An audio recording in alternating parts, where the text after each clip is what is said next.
Obviously, a lot of you guys on this channel know me for building Pintos and being involved with old Fords and things. But my personal steed, my race car, is an E30 BMW. 1987 E30 325. It still carries the original M20 engine, but it's been bored and stroked, and it's now 2860cc, 2860. Compression ratio of 12.25 to 1. Shrick 300-degree race cam. Triple 45mm Gemvies, reworked head, 1mm oversized valves, fancy bunch of bananas exhaust manifold, and an emerald ECU. It adds up to 285 horsepower and goes like stink. Obviously, where I normally race this, I race with an upper capacity limit of 3000cc. The engine is 140cc less than it could be.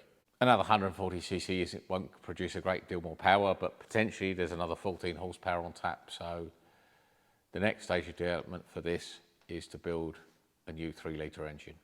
I don't need to go to the gym. I work out with a 3-litre M54 crankshaft, which will be the basis of my 3-litre stroker motor.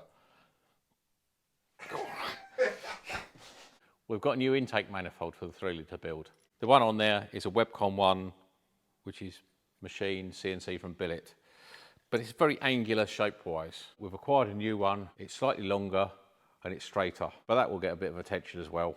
Bit of subtle reshaping, but the straighter shot should yield 1 or 2 more horsepower. We have some new custom JE pistons from the States.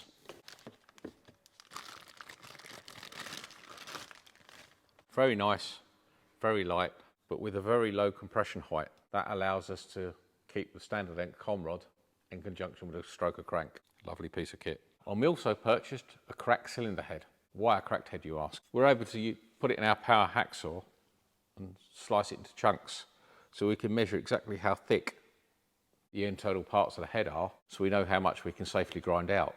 And then the remaining parts of the head we can put on our flow bench and modify and use for testing and trying to find an ideal port shape, because this 3-litre motor is going to need every scrap of air it can get. Right, and here we have the new donor unit, bone stock M20 B25 engine, fresh from someone's drift car that they ripped the engine out to put an M52 in it. I don't know why, because my M20s make more power than most people's M52s. I mentioned the power this gave, but it wasn't mapped on my dyno. It was mapped over at Watton at Emeralds. So James is now going to cue you up a quick shot of this on a rolling road.